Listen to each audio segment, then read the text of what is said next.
সঙ্গে বাংলাদেশের খবরে নজর রাখতেই হবে, কারণ আজও হুঁশিয়ারি বাংলাদেশ থেকে আসছে। বাংলাদেশ থেকে হুঁশিয়ারি, আস্ফালন, হুম্বিতম্বি কি না উত্তর পূর্বের অসম, ত্রিপুরা, মিজোরাম নিয়ে নাকি নতুন সীমানা গড়বে বাংলাদেশ। শুনুন। ত্রিপুরা আমাদের, আসাম আমাদের, মিজোরাম আমাদের, সমগ্র পূর্বাঞ্চল নিয়ে নতুন বাংলাদেশের সীমানা হবে।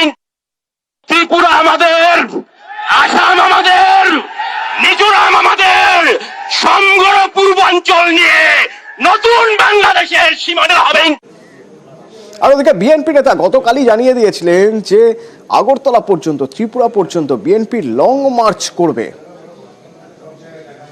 ভারতীয় মিথ্যা তথ্য সন্ত্রাসের প্রতিবাদ, ভারতীয় আগ্রাসনের বিরুদ্ধে আমরা জনগণকে ঐক্যবদ্ধ করে আমরা ঢাকা থেকে আগরতলার অভিমুখে আখাউড়া পর্যন্ত আমরা লং মার্চের ঘোষণা দিচ্ছি, যেটা 11ই ডিসেম্বর আমরা পল্টন সকাল পল্টন থেকে জমায়েত হয়ে আমরা এখান থেকে আমাদের লং মার্চ, শান্তিপূর্ণ লং মার্চ আমরা ইনশাল্লাহ আগরতলা অভিমুখে আখাউড়া সীমান্ত পর্যন্ত আমরা যাব।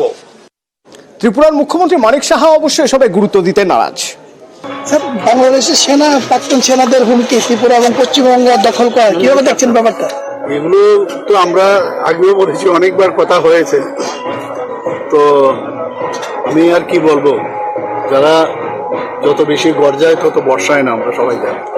তো let them bark, no problem.